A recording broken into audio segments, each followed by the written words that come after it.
ద్వితీయోపదేశకాండము 15వ అధ్యాయము 6వ వాక్యముని చదవండి. ద్వితీయోపదేశకాండము 15వ అధ్యాయము 6వ వాక్యం. ఏలయనగా నీ దేవుడిని యెహోవా నీతో చెప్పి ఉన్నట్లు నిన్ను ఆశీర్వదించును గనుక నీవు అనేక జనములకు అప్పిచ్చెదవు గాని అప్పు చేయవు, అనేక జనములు ఏలుదువు గాని వారు నిన్ను Eluru. For the Lord thy God blesseth thee as he promised thee, and thou shalt lend unto many nations, but thou shalt not borrow, and thou shalt reign over many nations, but they shall not reign over thee. దేవునికి పరిశుద్ధ నామమునకు స్తోత్రం. ఈరోజు మన యొక్క సారాంశం వచ్చి అప్పు. దేవునికి పరిశుద్ధ నామమునకు స్తోత్రం. ఎందుకంటే అప్పు లేని వారు చాలా తక్కువ వారు. ఇక్కడ వచ్చిన వాళ్ళలో నాకు ఎటువంటి అప్పు లేదు, లోను, ఈఎంఐస్, ఇంకా వేరే ఏ విధమైన అప్పే లేదు నాకు అనేవారు ఎవరైనా ఉంటే చేతులు ఎత్తండి. పర్లేదు, ఉన్నారు కొంతమంది, చేయదంచండి. మ్యాక్సిమం ఇంచుమించు 95% అప్పుతోనే ఉన్నారు. అప్పులు లేని వాళ్ళు ఒక 5% కూడా లేరు. దేవునికి పరిశుద్ధ నామమునకు స్తోత్రం. అంటే మన యొక్క జీవితంలో అప్పులతో ఉన్నట్లయితే మనము నిశ్చయముగా యేసు ప్రభు యొక్క రాకడలో ఎత్తబడటం అనేది అసాధ్యమైన కార్యం. దేవునికి పరిశుద్ధ నామమునకు స్తోత్రం. వారం అనేక వాక్యములను వినుచున్నాం, అనేక విధములుగా మన యొక్క జీవితంలో కూడా మార్చుకొనిస్తున్నాం, ప్రార్థన చేస్తున్నాం. అన్నీ ఉన్నప్పుడు కానీ అప్పు ఉన్నట్లయితే యేసు ప్రభు యొక్క రాకడలో ఎత్తబడటం అసాధ్యం. దేవునికి పరిశుద్ధ నామమునకు స్తోత్రం. ఎందుకు ఈ అప్పు గురించి ఈరోజు ధ్యానించాలని దేవుడు నాకు ప్రేరేపణ ఇచ్చి ఉన్నారంటే, దీనిని అప్పులని మనం ఏదో సాధారణముగా అనుకొనిస్తున్నాం. అప్పులని మనం ఎవరు కూడా సాధారణముగా అనుకోకూడదు. ఇది సాధారణమైనది కాదు. దీనిని గురించి కొన్ని వాక్యములని బట్టి మనం ధ్యానించి చూసినట్లయితే, ఈ అప్పు లేకుండా ఉండటం అనేది అది దేవుని యొక్క ఆశీర్వాదం. ఒకవేళ అప్పుతో ఉన్నట్లయితే అది వచ్చి శాపం. దేవునికి పరిశుద్ధ నామమునకు స్తోత్రం. ద్వితీయోపదేశకాండము 28వ అధ్యాయంలో కూడా మనం చదివి చూసినట్లయితే అక్కడ కూడా దేవుని ద్వారా ఆశీర్వదింపబడుతున్నవారు అప్పు ఇచ్చదురు కానీ అప్పు చేయరు అని రాయబడి ఉన్నది. 28వ అధ్యాయము 12వ వాక్యంని చదవండి. యెహోవా నీ దేశం మీద వర్షము దాని కాలమందు కురిపించుటకును, నీవు చేయు కార్యమందటిని ఆశీర్వదించుటకును ఆకాశమును తన మంచిదననిధిని తెరచును, నీవు అనేక జనములకు అప్పిచ్చెదవు గాని అప్పు చేయవు. The Lord shall open unto thee his good treasure, the heaven, to give the rain unto thy land in his season, and to bless all the work of thine hand, and thou shalt lend unto many nations, and thou shalt not borrow. దేవునికి పరిశుద్ధ నామమునకు స్తోత్రం. అప్పు ఇచ్చేదవు కానీ నీవు అప్పు చెయ్యవు అని ఈ కార్యముని ఇశ్రాయేలు జనులకు దేవుడు ఆశీర్వాదముగా ఇచ్చుచున్నారు. ఒక వ్యక్తి ఆశీర్వదింపబడి ఉన్నాడు అంటే ఆ వ్యక్తి వచ్చి అనేక ఇళ్ళు, ఆస్తులు, ఐశ్వర్యములు, లేకపోతే బంగారము, వెండి అన్నీ సంపాదించుకొని వచ్చిన వ్యక్తి ఆశీర్వదింపబడి ఉన్న వ్యక్తి అని చెప్పలేము. ఇవన్నీ ఉండి కూడా అప్పులు ఉన్నట్లయితే వారు ఆశీర్వాదకరమైన వ్యక్తులు కాదు. దేవునికి పరిశుద్ధ నామమునకు స్తోత్రం. ఒక వ్యక్తి ఆశీర్వాదకరమైన వ్యక్తి, ఆ వ్యక్తి ఆశీర్వదింపబడి ఉన్నాడు, దేవుని ద్వారా ఆశీర్వదింపబడి ఉన్నాడంటే అప్పే లేని వ్యక్తే దేవుని ద్వారా ఆశీర్వదింపబడినవాడు. అప్పున్న వారందరూ కూడా శాపముతో నిండినవారు. దేవునికి పరిశుద్ధ నామమునకు స్తోత్రం.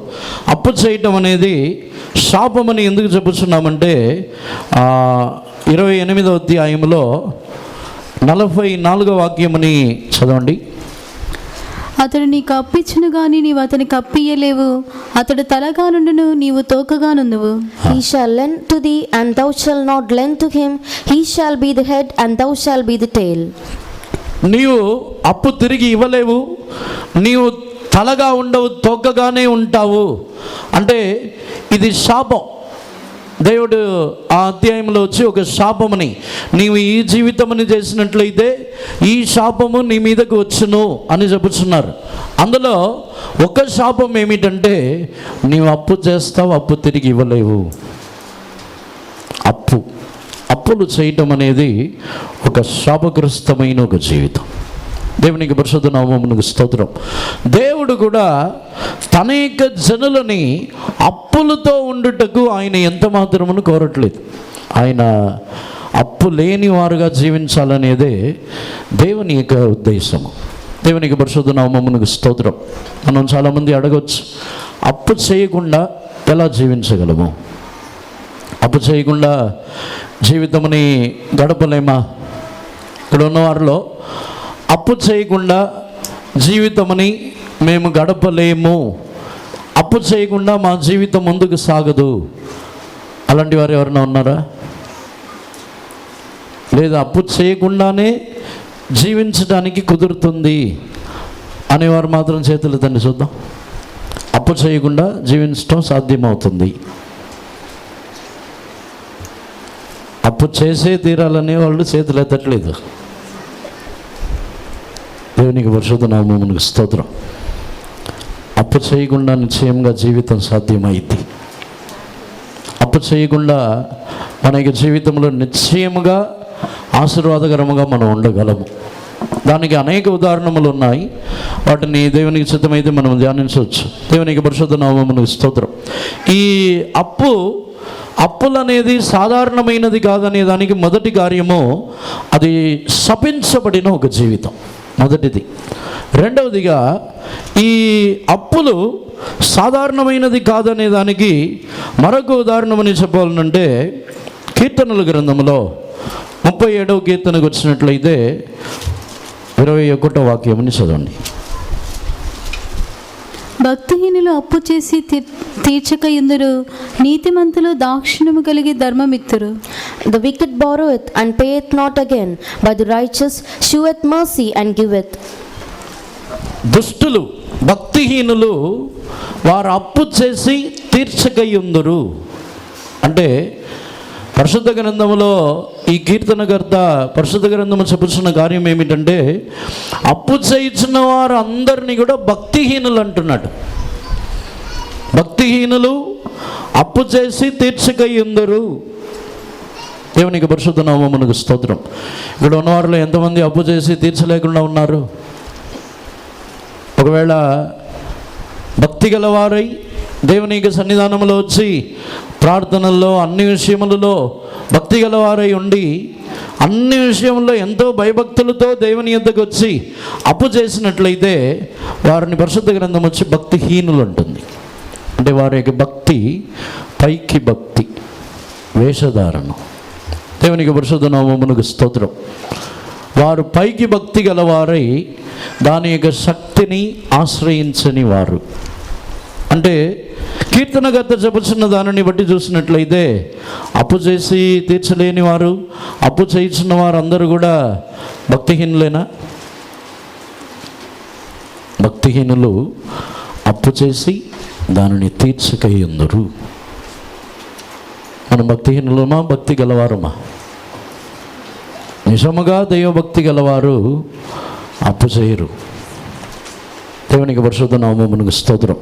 అప్పు చేయటం అనేది ఆ దేవుని యందలి ఉన్న భక్తి తగ్గిపోతున్నప్పుడు తన యొక్క జీవితంలో అది వారి యొక్క జీవితంలో అప్పు చేయాల్సిన సందర్భం వస్తుంది.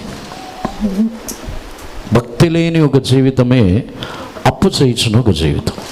దేవునికి పరిశుద్ధ నామమునకు స్తోత్రం. మూడవదిగా ఈ అప్పు అనేది సాధారణమైన ఒక అనుభవం కాదు. దీని గురించి సామెతల్లో చదువుతున్నాం. 22వ అధ్యాయము 7వ వాక్యముని చదవండి. ఐశ్వర్యవంతుడు బీదల మీద ప్రభుత్వం చేయును, అప్పు చేయవాడు అప్పిచ్చిన వానికి దాసుడు. The rich ruleth over the poor, and the borrower is servant to the lender. అప్పు చేయవాడు అప్పిచ్చిన వానికి దాసుడు. దేవునికి పరిశుద్ధ నామమునకు స్తోత్రం. అప్పు సాధారణమైనది కాదు. అది వచ్చి నార్మల్గా అందరూ చేయించున్నారు కాబట్టి దానిలో ఏం తప్పు లేదు.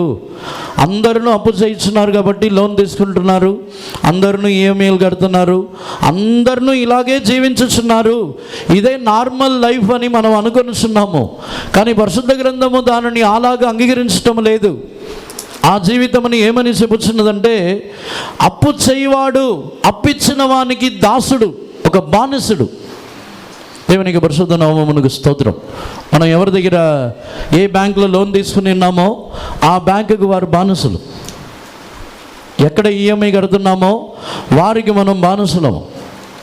ఎక్కడ మన యొక్క జీవితంలో ఎవరి దగ్గర వడ్డీకి అప్పు తీసుకొని ఉన్నామో, సాధారణముగా అప్పు తీసుకొని ఉన్నామో వారికి మనం బానిసులం.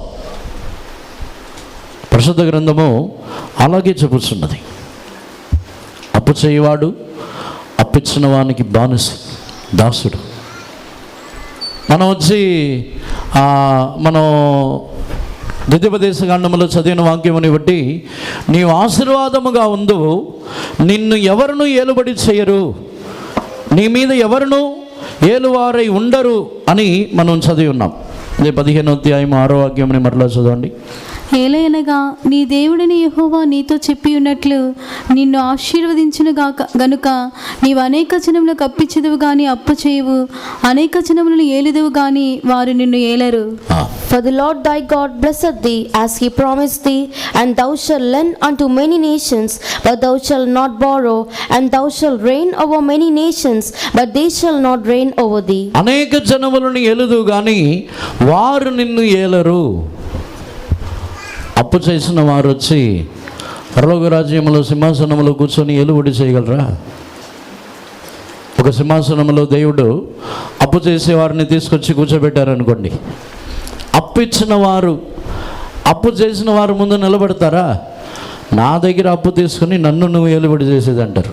ఏంటంటారు? యేసు ప్రభు వచ్చి సరే కష్టముల్లో ఏదో బాధల్లో ఇబ్బందుల్లో అప్పు తీసుకున్నారని చెప్పి మనల్ని క్షమించి తీసుకుని వెళ్ళి సింహాసనంలో కూర్చోబెడితే మనకు అప్పించిన వాడు మన ముందు నిలబడతాడా?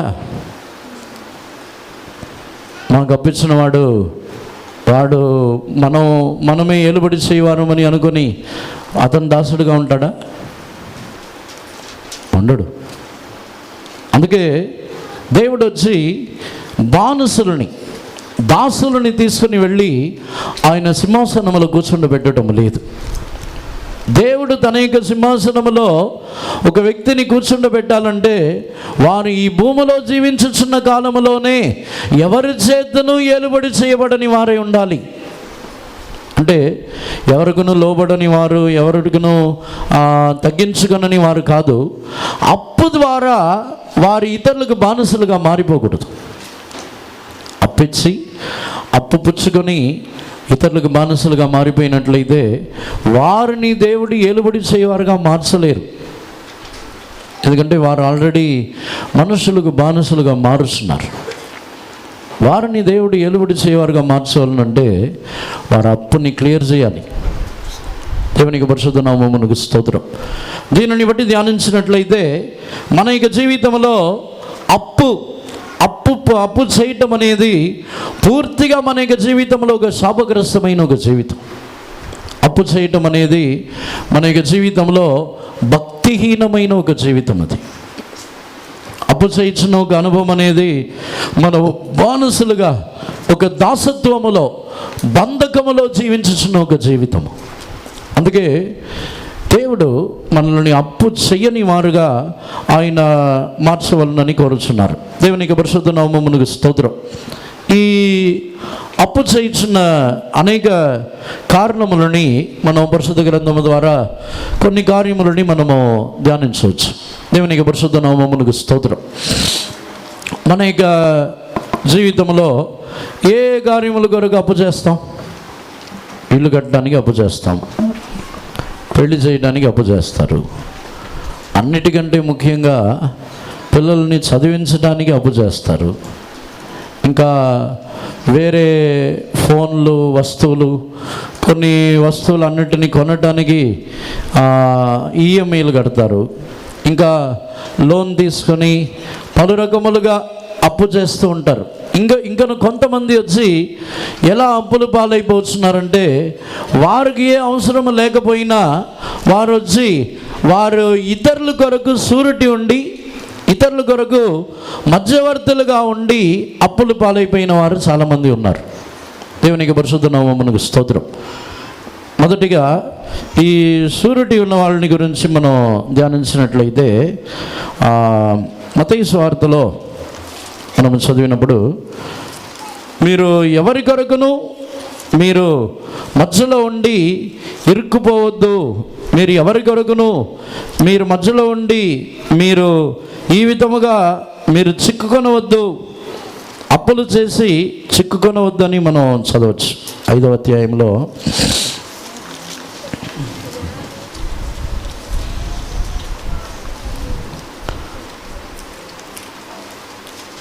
5వ అధ్యాయము 26వ వాక్యముని చదవండి. కడపటి కాసు చెల్లించే వరకు అక్కడ నుండి నీవు వెలుపలికి రానివని నీతో నిశ్చయముగా చెప్పుచున్నాను నేను.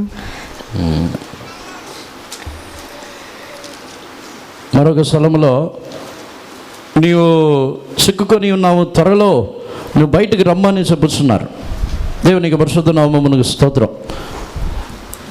ఎవరి కొరకైనా మధ్యవర్తిగా మధ్యలో ఉండి మనం అప్పు పుచ్చుకోవడానికి మధ్యవర్తులుగా ఉన్నట్లయితే అక్కడ మనం చిక్కుకొని ఉన్నాం. సామెతల్లో కూడా చదువుతున్నాం. సామెతల్లో కూడా అక్కడ నీవెవరికైనాను నీవు మధ్యలో ఉన్నట్లయితే నువ్వు త్వరగా వారి దగ్గర నుంచి విడుదల పొంది వారితో మాట్లాడి త్వరగా విడుదల పొందమని రాయబడి ఉన్నది. వాక్యం మీద చేసిన చదవండి.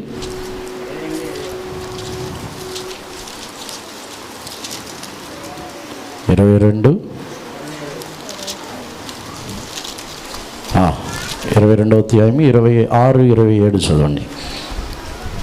చేతిలో చేయి వేయి వారితోనూ అప్పులకు పూటబడు వారితోనూ చేరకము. చెల్లించుటకు నీ యొద్ద ఏమీ లేకపోగా వాడు నీ క్రింద నుండి నీ పరుపు తీసుకొని పోనేలా. Be not thou one of them that strike hands, or of them that are sureties for debts. For if thou hast nothing to pay, why should he take away thy bed from under thee? దేవునికి పరిశుద్ధ నామమునకు స్తోత్రం. ఇంగ్లీష్లో చాలా క్లియర్గా ఉంది. అప్పులకి surety ఉండేవారిని గురించి మరొకసారి చదవండి. Be not thou one of them that strike hands, or of them that are sureties for debts. If thou hast nothing to pay, why should he take away thy bed from under thee? అప్పులు తీసుకొని వచ్చిన వారికి నీవు సూరిటీగా ఉండవద్దు. ఎందుకు? నీ యొక్క పరుపుతో సహా వారు ఎందుకు తీసుకొని పోవాలి? దేవునికి పరిశుద్ధ నామమునకు స్తోత్రం. చాలామంది ఈ రోజుల్లో ఇతరులు అప్పు తీసుకోవడానికి సూరిటీలు ఉంటున్నారు. అదొక సహాయం కదా. చాలామందికి ఫీలింగ్ వచ్చి, మేము ఎంతో కష్టపడి సహాయం చేస్తున్నాం, వారు కష్టంలో ఉన్నప్పుడు మేము మధ్యవర్తులుగా ఉండి వారికి అప్పు ఇప్పించి ఎంతో సహాయం చేస్తున్నాం అనుకుంటున్నారు. మధ్యవర్తులుగా ఉండి సహాయం చేయట్లేదు, వారిని బానిసలుగా చేస్తున్నారు, వారిని శాపగ్రస్తులుగా చేయించున్నారు. దేవునికి పరిశుద్ధ నామమునకు స్తోత్రం. షూరిటీగా ఉన్నవారు ఎవరైనా సరే గమనించండి, సహాయం చేయించినట్టు ఫీల్ అవ్వద్దు. వారిని మీరు బానిసలుగా చేసేది మీరే. అప్పు తీసుకున్న వారిని శాపగ్రస్తులుగా మార్చేది మీరే. మనం అనుకుంటున్నాం షూరిటీగా ఉండి నన్ను నమ్మి వాళ్ళకి ఇస్తారు, మనం చెప్తాం ఇవ్వండి. వాళ్ళ యొక్క పరిస్థితి వచ్చి అప్పిచ్చేవారు వచ్చి వాళ్ళని నమ్మరు, తిరిగి ఇవ్వరే ఏమో అని వాళ్ళని నమ్మరు. కానీ మనం సూరిటీగా ఉండి వారికి ఇప్పిస్తాం. దేవునికి పరిశుద్ధ నామమునకు స్తోత్రం. చివరిలో అక్కడ వాక్యముని బట్టి చూస్తే నీ యొక్క పరుపుతో సహా వారు తీసుకెళ్ళిపోతారు. తెలుగులో చదవండి. 26వ వాక్యం 27వ వాక్యం చదవండి. చేతిలో చేయి వేయి వారితోనూ అప్పులకు పూటబడు వారితోనూ చేరకము. చెల్లించుటకు నీ యొద్ద ఏమీ లేకపోగా వాడు నీ క్రింద నుండి నీ పరుపు తీసుకుని పోనేలా. చెల్లించుటకు నీ దగ్గర ఏమీ లేకపోయినా వాడు నీ యొక్క క్రింద ఉన్న పరుపుని కూడా తీసుకుని వెళ్తాడంట. మధ్యలో ఉండి ఇప్పించటం. దేవునికి పరిశుద్ధ నామమునకు స్తోత్రం. ఏ విశ్వాసి అయినా, ఏ విశ్వాసికైనా, అన్యజనులకైనా సూరుటి ఉండి అప్పులు ఇప్పించొద్దు. చాలామంది ఈ రోజుల్లో అప్పులు పాలైపోవడానికి ఒక కారణం వచ్చి సూరిటీ ఉండటం. చాలామంది అప్పులు ఇవ్వడానికి విశ్వాసులు సపోర్ట్ ఇస్తారు. ఇంకా కొంతమంది వచ్చి సేవకుల్ని కూడా సపోర్ట్ చేయమంటారు. మీరు చెప్పండి, వారు ఇస్తారు మాకు, మీరు వెళ్ళి చెప్పండి, మాకు లోన్ ఇప్పిస్తారు. దేవునికి పరిశుద్ధ నామమునకు స్తోత్రం. నేను కూడా ఒకసారి చీరాలలో సేవ చేస్తున్నప్పుడు ఒక పెదవరాళ్ళు ఆమె వచ్చి, చాలా కష్టమైన పరిస్థితి వాళ్ళకి ఇల్లు, వారు వచ్చి నన్ను ఒక బ్యాంకులో వెళ్ళి అడిగారు. బ్యాంకులో వెళ్ళి లోన్ అడిగితే మాకు ఏ ఆధారాలు లేకుండా ఇవ్వమని చెప్పేశారు. తర్వాత నాకు తెలిసిన వాళ్ళ ద్వారా, ఆ బ్యాంక్ ఎంప్లాయీస్ ద్వారా, నేను చెప్పించడం ద్వారా వాళ్ళు లోన్ ఇచ్చారు. ఏం పరిస్థితి ఏమైందంటే ఆమె కట్టలేకపోయింది. చివరిలో బ్యాంక్ వాళ్ళు నా దగ్గరికి వచ్చారు. నేను కట్టాల్సింది. దేవునికి పరిశుద్ధ నామమునకు స్తోత్రం. షూరిటీ ఉన్నట్లయితే మనమే కట్టాల్సింది వచ్చింది. ఒకవేళ కట్టడానికి కుదిరితే షూరిటీ ఉండండి. దేవునికి పరిశుద్ధ నామమునకు స్తోత్రం. చాలామంది జీవితంలో షూరిటీ ఉండి అప్పులు పాలైపోయిన వారు చాలామంది ఉన్నారు. నేను షూరిటీ లేను, ఊరికి ఒక మాట చెప్పాను అంతే. దేవునికి పరిశుద్ధ నామమునకు స్తోత్రం. వాక్యముని బట్టి షూరిటీ ఉన్నట్లయితే అటువంటి వారితో కలవద్దు అంటున్నాడు. సొలొమోను జ్ఞానముతో పరిశీలించి రాసిన వాక్యములు ఇవి. జ్ఞానముతో, ఆ సొలొమోని యొక్క జ్ఞానముతో అటువంటి వారితో అసలు కలవద్దు అని అంటున్నాడు. షూరిటీ ఉన్న వాళ్ళతో కలవద్దు. నీ పరుపుని కూడా తీసుకెళ్ళిపోతారు. తర్వాత నువ్వు పడుకోవడానికి సాపలు కూడా ఉండవు. దేవునికి పరిశుద్ధ నామమునకు స్తోత్రం. నిజముగా అప్పు ఒకవేళ అంత కనికరం గలవారు మన వాళ్ళు, షూరిటీ ఉండటానికి చాలా కనికరం గలవారు, అంత కనికరం గలవాళ్ళు అయితే మన దగ్గర ఉంటే ఇవ్వండి, తిరిగి ఇస్తారని ఇవ్వద్దు. తిరిగి ఇస్తారని అనుకొని ఇవ్వద్దు. దేవునికి పరిశుద్ధ నామమునకు స్తోత్రం. అప్పులు పాలైపోవడానికి ఒక కారణం షూరిటీ ఉండటం. ఈరోజు ఎవరన్నా ఉన్నారా? నేను చాలామందికి షూరిటీ ఉండి అప్పులు పాలైపోయానని చెప్పి వాళ్ళ చేతులు ఎత్తండి. పర్లేదు, కళ్ళు మూసుకోండి, ఎవరు చూడొద్దు, కళ్ళు మూసుకొని ఎత్తండి. నేను మధ్యలో ఉండి అప్పిప్పించి నేను అప్పులు పాలైపోయి నేను చాలామంది కడుతున్నాను ఉన్నారు, చాలామంది ఉన్నారు. దేవునికి పరిశుద్ధ నామమునకు స్తోత్రం. అందుకే ఈరోజు చెప్పే ఆలోచన ఏంటంటే, ఎంత కష్టపడి వచ్చినా మీ దగ్గర ఉంటే ఇవ్వండి. మీ దగ్గర ఉంటే ఇవ్వకూడదని వాక్యంలో లేదు. మీ దగ్గర ఉంటే ఇవ్వచ్చు. మీ దగ్గర ఉంటే మీరు తిరిగి ఇస్తారని ఎదురు చూడకుండా ఇవ్వచ్చు. మీ దగ్గర ఉంటే ఇవ్వండి, సహాయం చేయండి. కానీ ఎవరికి కూడా మధ్యవర్తిగా ఉండి అప్పులని ఇప్పించవద్దు. పరిశుద్ధ గ్రంథమే దానిని అంగీకరించడం లేదు. కానీ సాతానుడు కూడా క్విక్గా ఈ రోజుల్లో లోన్స్ అయినా లేకపోతే ఏ అప్పులైనా ఎలా ఇస్తాడు? షూరిటీ లేకుండా ఇస్తాడా? ఖచ్చితంగా అక్కడ షూరిటీ ఉండాలి. మనల్ని అప్పు చేసే వాళ్ళని మాత్రమే కాదు, అప్పు చేయకుండా షూరిటీ ఉన్న వాళ్ళని కూడా ఇరికించాలి, దాసులుగా మార్చాలి. అదే సాతానుడి తంత్రం. దేవునికి పరిశుద్ధ నామమునకు స్తోత్రం. అందువల్ల ఎవరికి కూడా అప్పు చేసేవారికి షూరిటీ ఉండి మీరు అప్పులు పాలైపోవద్దు. దేవునికి పరిశుద్ధ నామమునకు స్తోత్రం. అటు తర్వాత ఈ అప్పులు చేయించిన ఆ అనుభవంని మనం ధ్యానించి చూసినట్లయితే, అప్పులు వడ్డీకి అప్పులు ఇచ్చేవారు. చాలామంది వచ్చి ఇతరులకు వడ్డీకి అప్పిస్తున్నారు. ఎలా అంటే ఇప్పుడున్న పరిస్థితి, ఒకరి దగ్గర వీళ్ళు తక్కువ వడ్డీకి తీసుకొని వీళ్ళేమో ఎక్కువ వడ్డీకి ఇంకొకరికి ఇస్తారు. వడ్డీ వ్యాపారం.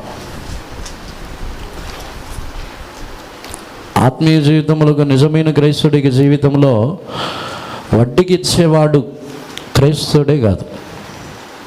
బాప్తిస్మం తీసుకుని ఉండవచ్చు, అభిషేకం పొంది ఉండవచ్చు, లేకపోతే వారు రక్షణ పొంది ఎన్నో సంవత్సరాలుగా తరతరాలుగా క్రైస్తవులుగా ఉండవచ్చు. కానీ వాక్యముని వడ్డీకి ఇచ్చేవాడు అసలు క్రైస్తవుడే కాదు. వాళ్ళు ఇంకా రక్షణ పొందలేదు. ఇంకా వడ్డీకి ఇచ్చేవాళ్ళు ఎవరన్నా ఉన్నారా? ఉంటారు. ఇప్పుడు చేతులు ఎత్తమంటే ఎత్తారా? వడ్డీకి ఇచ్చి తిరిగి ఇవ్వకపోతే వీళ్ళేమో వడ్డీకి ఇస్తారు. వడ్డీకి ఇచ్చిన వాళ్ళు ఏం అడగరు.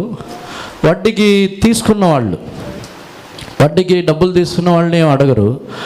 ఇద్దరికి ప్రాబ్లం వచ్చింది. వడ్డీ మేము కట్టలేకపోతున్నాం, ఎక్కువైపోయిందంటే ప్రాబ్లం సాల్వ్ చేయడానికి ఇక్కడికి వస్తారు. తీసుకున్నప్పుడు అడగలేదు, ఇచ్చినప్పుడు అడగలేదు, ఇప్పుడు ఎందుకు రావడం?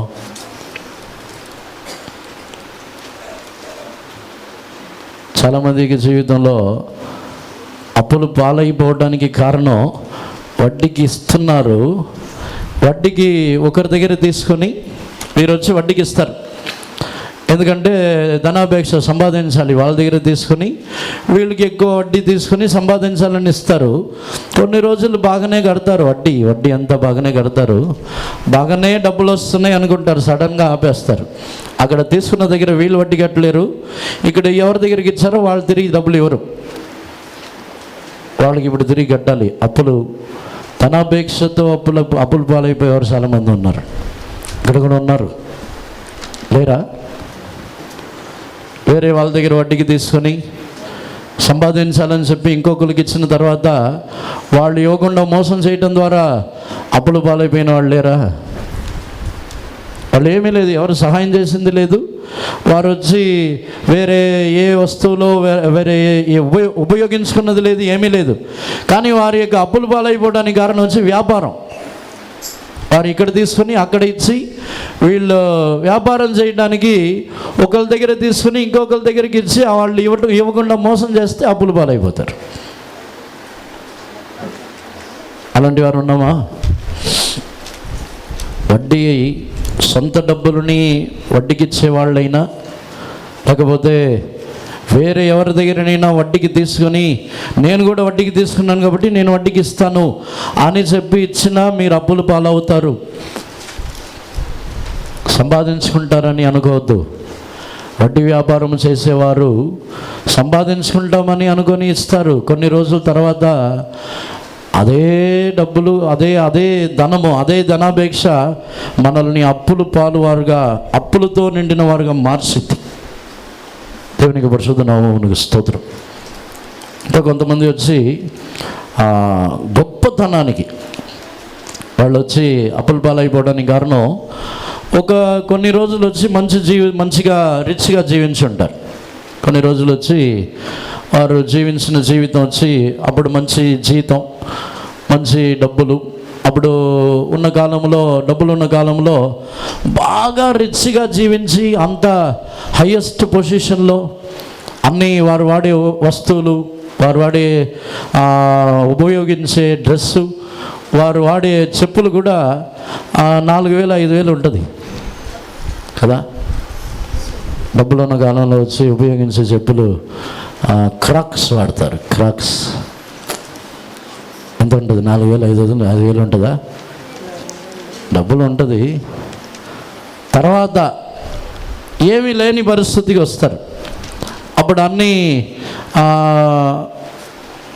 పోయిన ప్రభుత్వంలో అప్పుడు పూర్తిగా స్టార్టింగ్లో వచ్చి ఇసుక ఆపేశారు.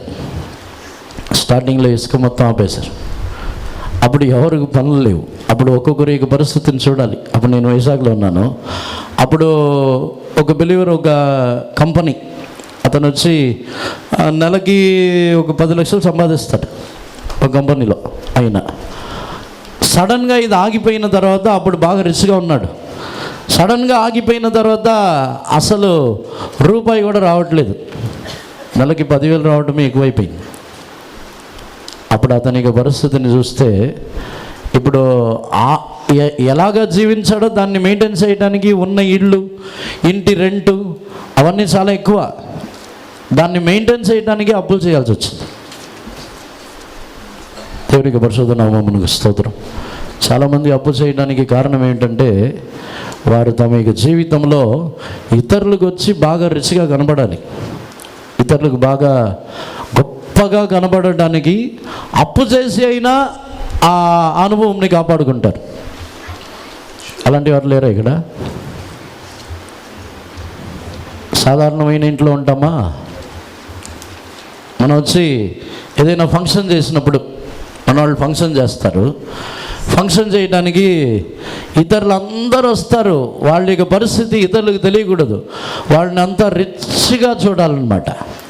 మేము చాలా రిచ్ అని చూడటానికి వీళ్ళు చేసే ఫంక్షన్ అంతా అప్పు చేసి అన్ని డెకరేషన్లు భయంకరంగా చేస్తారు. అంతా మొత్తం అప్పే. అన్ని ఫంక్షన్ అయిన తర్వాత తెల్లారి వచ్చి నిలబడతాడు అప్పవాడు, డబ్బులు అని.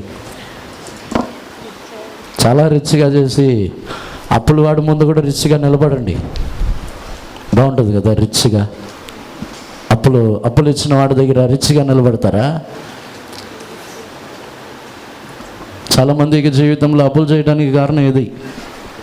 తమ యొక్క జీవితంలో తమ యొక్క పరిస్థితిని బట్టి తమ యొక్క జీవితముని వారు జీవించటము తెలియక ఇంకా ఐశ్వర్యముగానే ఉండాలని కోరుకుంటున్నారు.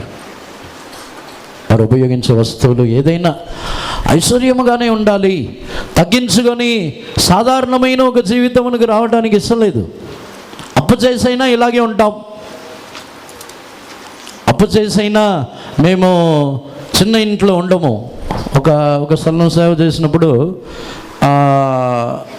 ఒక ఫ్యామిలీ వచ్చి మాకు ఒక ఇల్లు చూడాలి అని చెప్పారు.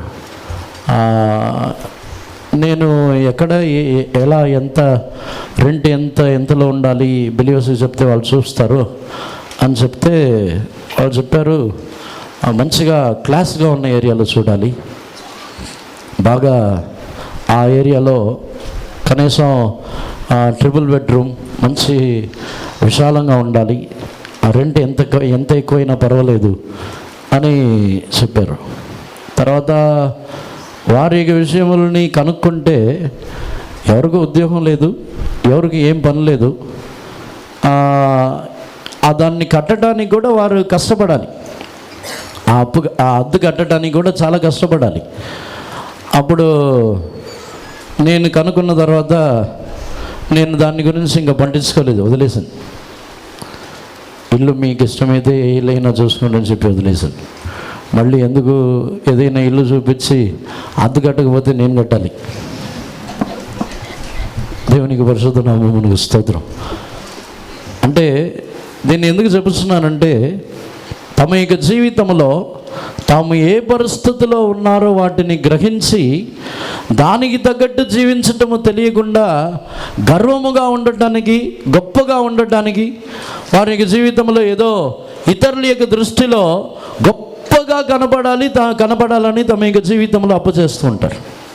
ఉపయోగించే వస్తువులు, కట్టే వాచి, వేసుకునే చెప్పులు, ఉపయోగించే ఫోను, రీఛార్జ్ చేసుకోవడానికి డబ్బులు ఉండవు, వాడే ఫోన్ మాత్రం భయంకరంగా ఉంటాయి.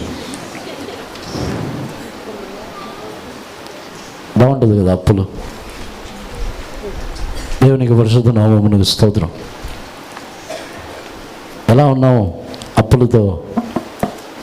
దేవునికి పరిశుద్ధ నామమునకు స్తోత్రం. చాలామంది ఇలా అప్పులు పలు రకములుగా అప్పుల బాధలతో ఉన్నారు. కొంతమంది ఫీజు కట్టే విషయంలో తాము కట్టడానికి స్తోమత లేకపోయినా మా పిల్లలు కొంచెం రిచ్గా ఉండాలి అని అనుకుంటాం. కొన్ని సందర్భముల్లో వివాహము చేయుటకు దేవుని చిత్తమైన వివాహమని చేయకుండా మనం కొంచెం హెచ్చులకు పోయి మేము ఇంత ఇస్తాం కట్నం, మేము అది ఇస్తాం ఇది ఇస్తాం, మొత్తం అప్పే. సొంతంగా ఇస్తారా? అన్ని అప్పులు చేసి చివరిలో అప్పులు కట్టుకోలేక, వాక్యంలో ఆశీర్వాదకరమైన వాక్యం ఎలా ఉందంటే, మంచివాడు తన యొక్క పిల్లలని ఆస్తికర్తలుగా చేయనంట. ఇప్పుడు మనం ఏం చేస్తున్నాం? మన యొక్క పిల్లలని అప్పులు పాలు చేస్తున్నాం. ఆస్తికర్తలుగా చేస్తున్నారా? ఎంతమంది యొక్క పిల్లలకి అప్పులు లేకుండా వదిలేరు మీరు తల్లిదండ్రులు? మా పిల్లలకి మేము అప్పుల్ని అప్పచెప్పలేదు, మా పిల్లలకి మేము ఆస్తుల్ని ఆశీర్వాదముని అప్పచెప్పాం, మా పిల్లల మీద అప్పే లేదు అనేవారు ఎవరైనా ఉన్నారా? ఇప్పుడున్న తల్లిదండ్రులు మా పిల్లలకు అప్పులు కట్టాల్సిన అవసరం లేదు, సరే ఇంటికి లోన్ తీసుకుంటున్నాం, ఇల్లు కట్టడానికి లోన్ తీసుకున్నాం, ఇల్లు కొనడానికి లోన్ తీసుకుంటున్నాం, ఉద్యోగం ఉంది, సడన్గా చనిపోయారు అనుకోండి, తర్వాత ఎవరు కట్టాలి? ఎవరి మీదకి వచ్చింది? మీ పిల్లల్ని ఆస్తికర్తలుగా చేయించున్నారా? అప్పులు వాళ్ళు చేస్తున్నారా? నిజముగా ఆశీర్వదింపబడిన వారైతే మన యొక్క పిల్లల్ని వచ్చి ఆస్తికర్తలుగా ఆశీర్వదింపబడిన వారుగా చేయాలి. తర్వాత మన యొక్క పిల్లలకి ఆస్తులతో పాటు అప్పులు కూడా అప్పచెప్తారు. మాకు ఇంత ఆస్తి ఉంది, ఇల్లుంది, 1 ఇల్లు 2 ఇల్లు 3 ఇల్లు ఉన్నాయి, అప్పు కూడా ఇంత ఉంది. బాగుంటుందా? ఆశీర్వాదకరమైన జీవితమేనా అది? తల్లిదండ్రులైన వారు కూడా తమ యొక్క జీవితంలో ఏదో పిల్లల ముందు తాము ఏదో గొప్పగా కనబడాలని అప్పులు చేసి, పిల్లలు ఏమడిగినా ఏమి చేయాలని చెప్పినా అప్పులు చేసి చేయాలని ప్రయాసపడవద్దు. మన యొక్క పరిస్థితిని తెలియపరచండి. ఇదే మన యొక్క పరిస్థితి, ఇలాగే జీవించాలి అని తెలియపరుస్తేనే వారు కూడా ఇలా నేర్చుకుంటారు. తర్వాత అలా తెలియపరచకుండా ఉంటే వాళ్ళు ఎదిగిన తర్వాత కూడా వాళ్ళ యొక్క పిల్లలకు చూపిస్తారు. వీళ్ళు అప్పులు పాలైపోయి తర్వాత ఇప్పుడు తెలియదు, తర్వాత అప్పులు అన్నీ పిల్లలకు అప్పచెప్తారు, నువ్వే కట్టాలి.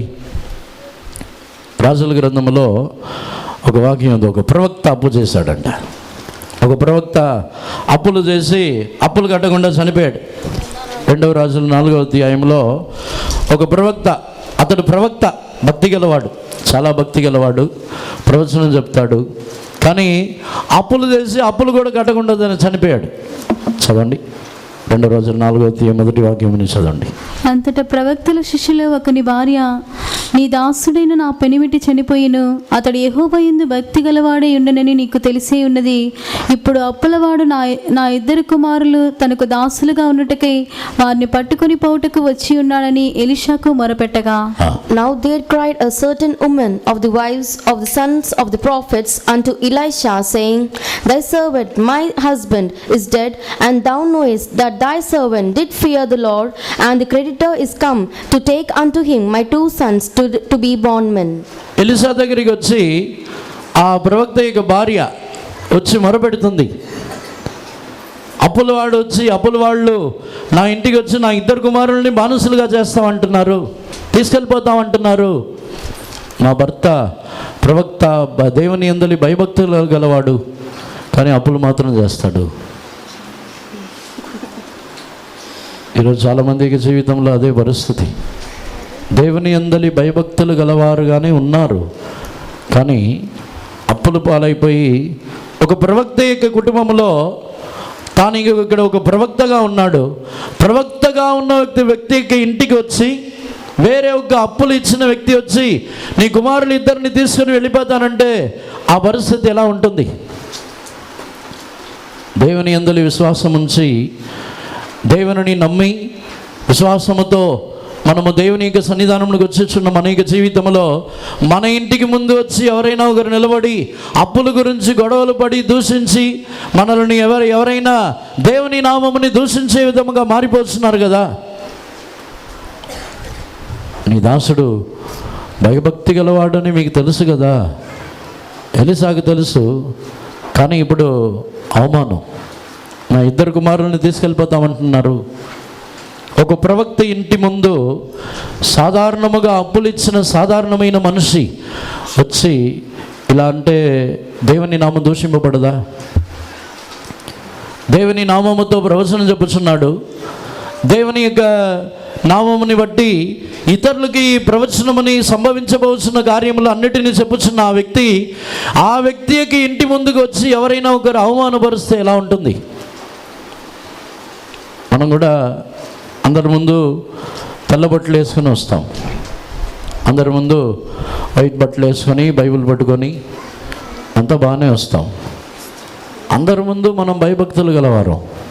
మన ఇంటి ముందు వచ్చి నిలబడి అప్పులు ఇచ్చిన వారు వచ్చి గొడవ చేసి, అప్పులు ఇచ్చిన వారు వచ్చి బూతులు తిట్టి, అన్నీ దూషించి పలు రకములుగా బాధపడి వెళ్తే ఎలా ఉంటుంది? మనం చాలామంది మన యొక్క జీవితంలో ఎన్నో ఇటువంటి గర్వమైన కారణముల కొరకు అప్పుల పాలైపోతున్నాం. అప్పులు చేయవలసిన అవసరమే మనకి జీవితంలో లేదు. సరిగా చెప్పాలంటే ఒక నిజమైన క్రైస్తవుడి యొక్క జీవితంలో తాను ఏ కార్యమని తన యొక్క జీవితంలో దేవుడు చేయాలని కోరుచున్నారో, దేవుడు ఒక ఆశీర్వాదముని ఇవ్వాలని కోరినట్లయితే ఇచ్చుచున్నారు. ఒక పనిని చేయాలని కోరినట్లయితే దానికి తగిన అవసరతలను తీర్చుచున్నారు. అదే విధముగా తన యొక్క జీవితంలో ఇల్లు కట్టాలన్నా, వివాహముని జరిగించాలన్నా, ఏమి చేయాలన్నా దేవుడు వారికి తగిన అవసరములని నిశ్చయముగా తీర్చుచున్నారు. ఒకవేళ ఆ అవసరముని తీర్చకపోయినట్లయితే అది దేవుని చిత్తమైన కార్యము కాదు. దేవునికి పరిశుద్ధ నామమునకు స్తోత్రం. దానిని గ్రహించకుండా, మనము దేవుని చిత్తమని గ్రహించకుండా అప్పులు చేయించినప్పుడు మన యొక్క జీవితంలో ఇటువంటి అవమానమైన పరిస్థితికి వచ్చేస్తున్నాం. ఆ స్త్రీ వచ్చి ఎలీసా దగ్గరికి వచ్చింది, మేమేమి చేయాలి? ఇప్పుడు నా కుమారులు ఇద్దరిని తీసుకుని వెళ్ళిపోతానంటున్నారు, ఏమి చేయాలి? దేవునికి పరిశుద్ధ నామమునకు స్తోత్రం.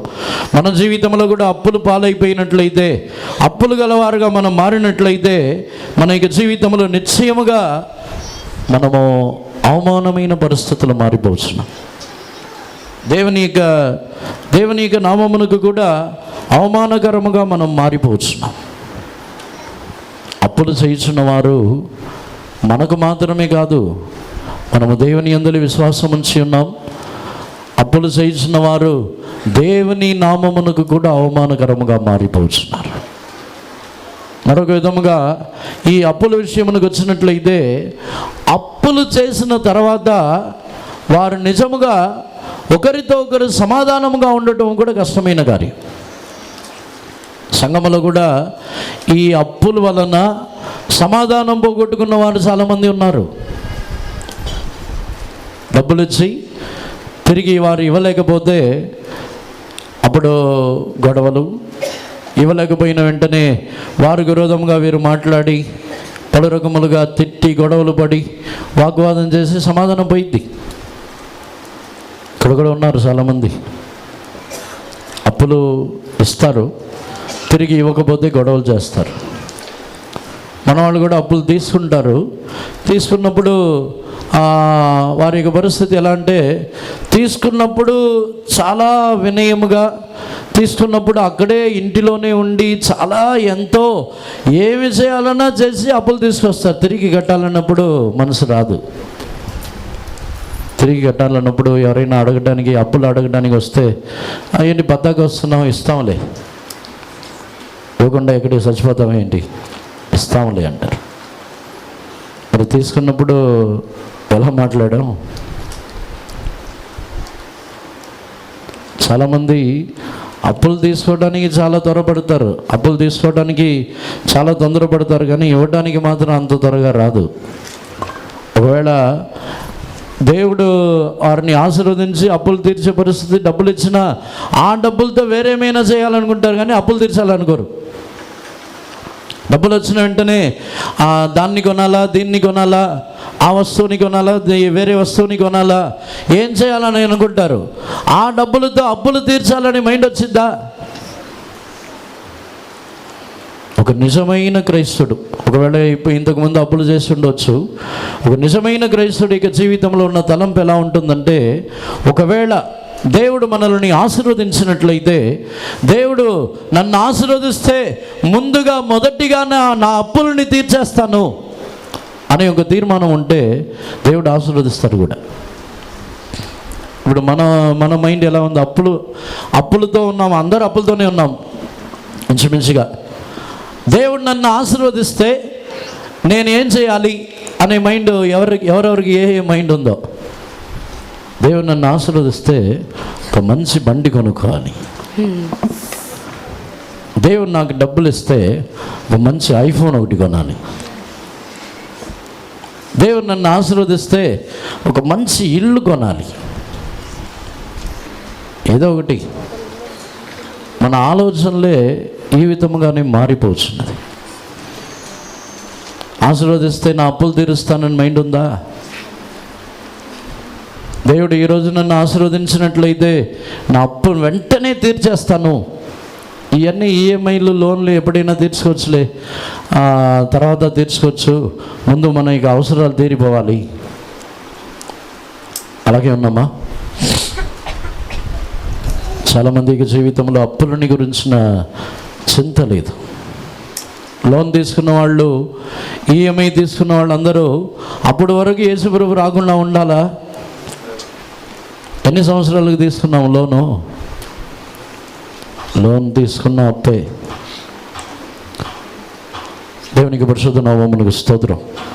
లోన్ ఇచ్చిన వాడు వచ్చి ఒకవేళ యేసుప్రభుకి రాకడ వచ్చినప్పుడు మనం అందరం పరిశుద్ధపరచబడి యేసుప్రభుకి రాకడలో మనల్ని కొనిపోతున్నారు, యేసుప్రభుకి రాకడలో మనల్ని తీసుకెళ్తున్నారు అనుకోండి. ఆ టైంలో బ్యాంక్ వాడు వచ్చి ఇతను నా దగ్గర లోన్ తీసుకున్నాడు, కట్టకుండా వెళ్ళిపోతున్నాడు అంటే వదిలేసి వెళ్ళిపోతారు, కట్టేసిరా అని.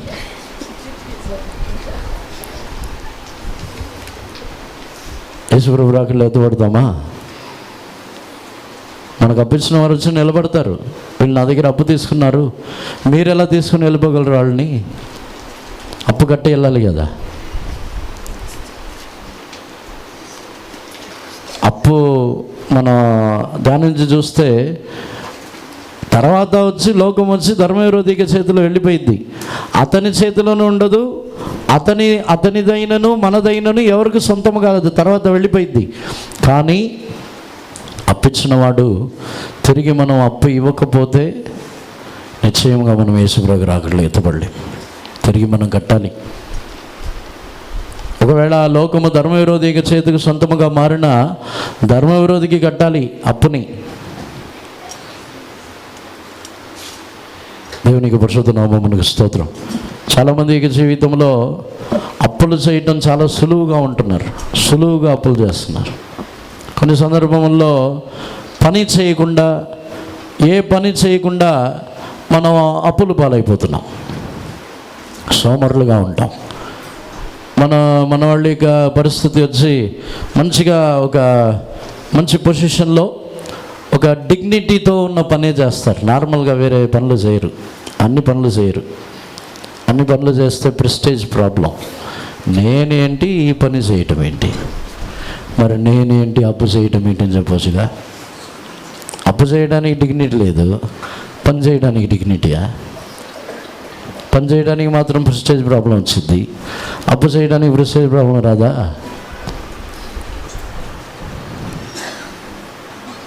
చాలామంది ఇలా అప్పులు పాలైపోతున్నారు. వాళ్ళకి ప్రెస్టేజ్ ప్రాబ్లం. వాళ్ళు వచ్చి నార్మల్ వర్క్ అంతా చేయరు, వాళ్ళు చేస్తే నామోషి అంత తక్కువ చూస్తారు. వాళ్ళు రిచ్గానే వాళ్ళు పని చేసేది కూడా మంచిగా ఏసీలో ఉండి మంచిగా పని చేయాలి, 10,000 ఇస్తారు, ఏసీలో ఉండి పని చేస్తారు. నార్మల్ పని అంతా చేయరు. దేవునికి పరిశుద్ధ నామమునకు స్తోత్రం. అప్పులు అవటానికి చెప్పట్లేదు, అప్పులు అనేది ఒక భయంకరమైన ఒక కార్యం. అది పూర్తిగా మనల్ని దేవుని దగ్గర నుంచి దూరపరుచుద్ది, ఒకరితో ఒకరు సమాధానంగా కూడా ఉండనివ్వదు. అప్పులు ఇచ్చేవారు కూడా ఎలా ఇవ్వాలని వాక్యంలో ఉందంటే, చాలామందికి వాక్యం తెలియక నిజముగా సహాయం చేయాలని అనుకున్నట్లయితే తిరిగి ఇస్తారని ఇవ్వద్దు. వాక్యంలో ఎలా ఉందంటే తిరిగి ఇవ్వకపోయినా వారికి సహాయం చేయాలనుకుంటే ఇవ్వాలి, తిరిగి అడగొద్దని ఉంది. చదవండి లూకాసు వార్తలో 6వ అధ్యాయంలో 35వ వాక్యముని చదవండి.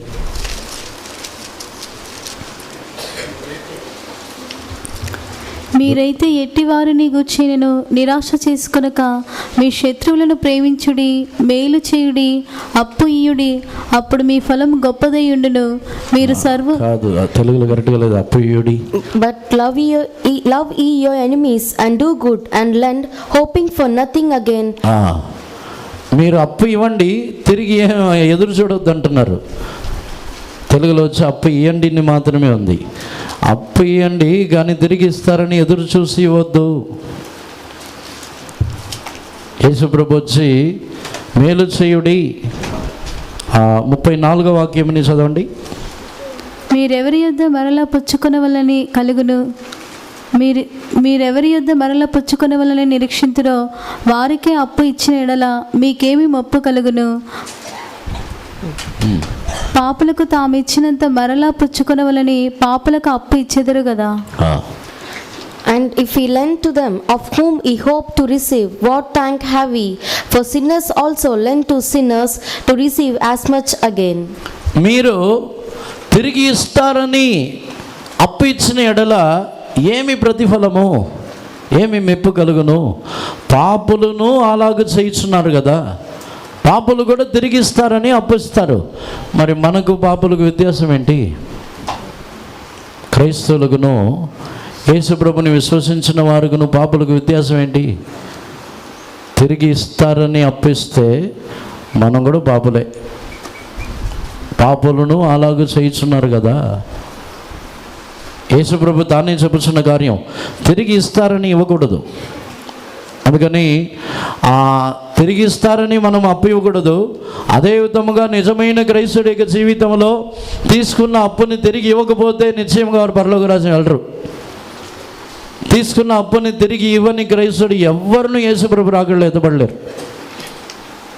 అందుకే నిజమైన క్రైస్తవుడు తిరిగి ఇస్తారని ఎదురు చూసి ఇవ్వకూడదు. అదే నిజమైన క్రైస్తవుడు తాను తీసుకున్న వాటిని తిరిగి ఇచ్చే తీరాలి. ఎవరిని తిరిగి ఇవ్వకుండా మోసపరిచి తిరిగి ఇవ్వకుండా మానేద్దాం, అడగట్లేదులే, వారేం అడగట్లేదు వదిలేద్దాం, వారు అప్పిచ్చారు కానీ మన దగ్గర ఏం అడగట్లేదని చెప్పి మనం అంత ఆడంబరముగా లగ్జరియస్గా జీవించి తీసుకున్న అప్పుని తిరిగి ఇవ్వకపోతే దేవుడు ఊరుకుంటారా? కానీ అప్పు ఇచ్చే మనము తిరిగి ఇస్తారని ఇవ్వకూడదు. ఎందుకంటే వాక్యముని బట్టి దీనులైన వారికి, దరిద్రులైన వారికి కనికరించుచున్నవాడు, దేవునికి అప్పిచ్చుచున్నవాడు, దేవుడు దాన్ని తిరిగి ఇస్తారంట. చదవండి సామెతల్లో.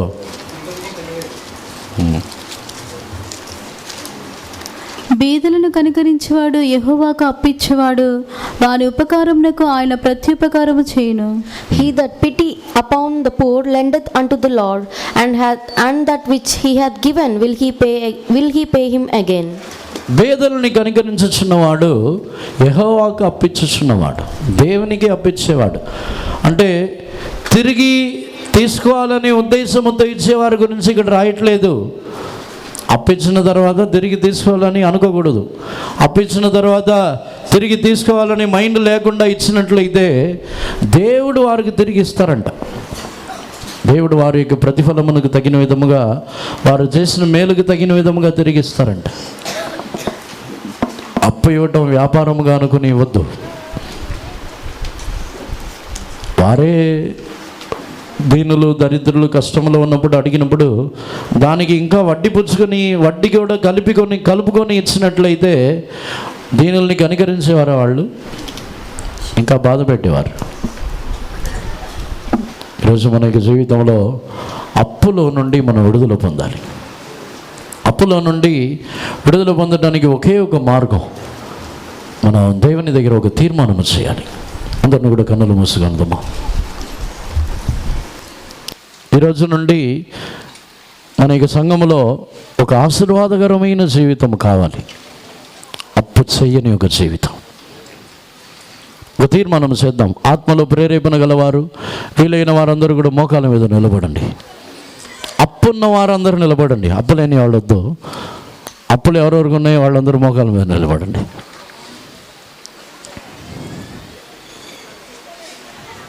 అందరు పిల్లలందరూ మోకాల మీద నిలబడండి.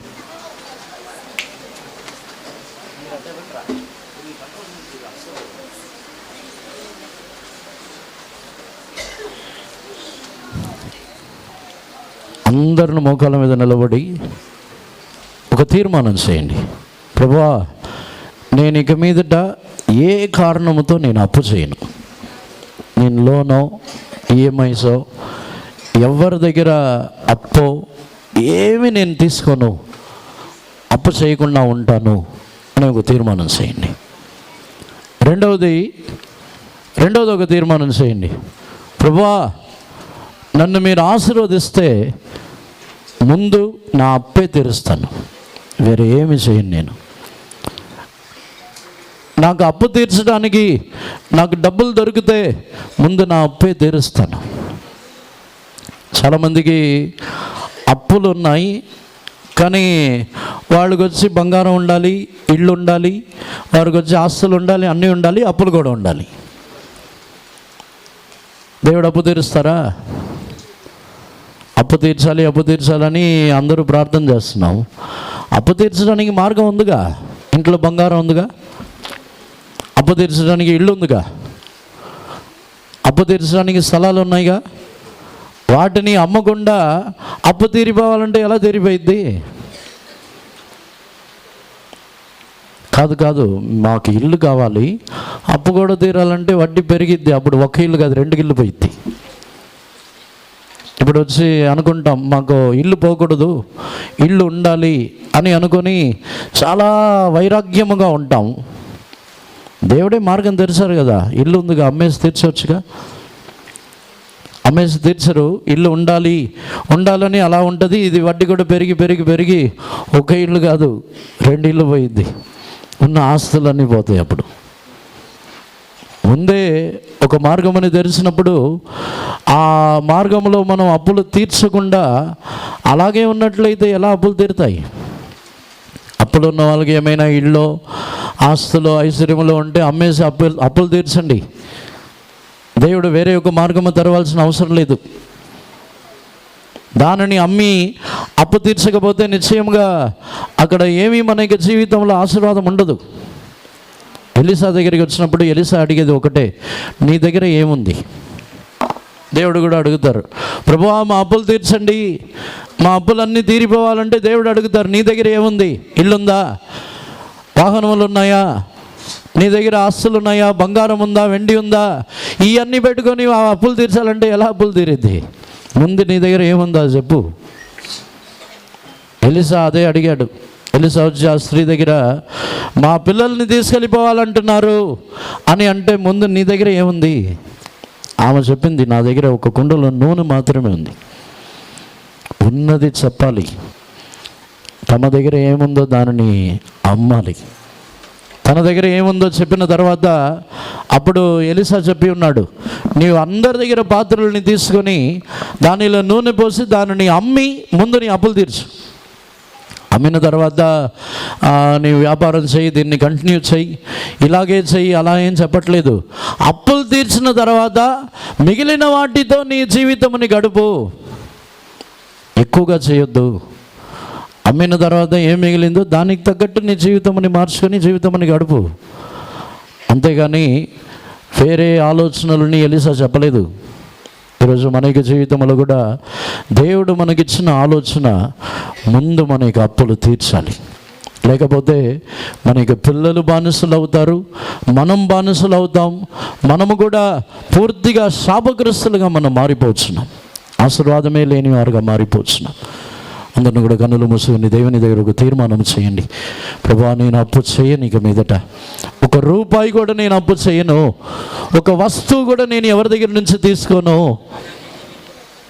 ఒకవేళ మీరు నన్ను ఆశీర్వదించినట్లయితే ముందు మీ అప్పే, నాకున్న అప్పులని నేను తీర్చదును. నాకున్న అప్పులని తీర్చడానికి నా దగ్గర ఏమున్నా సరే వాటిని అమ్మి నేను అప్పులు తీరుస్తాను. తీర్మానంతో వెళ్ళండి, నిశ్చయంగా మనకి జీవితంలో ఉన్న అప్పులు తీర్చబడుచున్నది. అందరూ సమర్పించుకున్నదాము. హల్లెలూయా, హల్లెలూయా, హల్లెలూయా, ఆమేన్. హల్లెలూయా, హల్లెలూయా, హల్లెలూయా. యేసుదేవా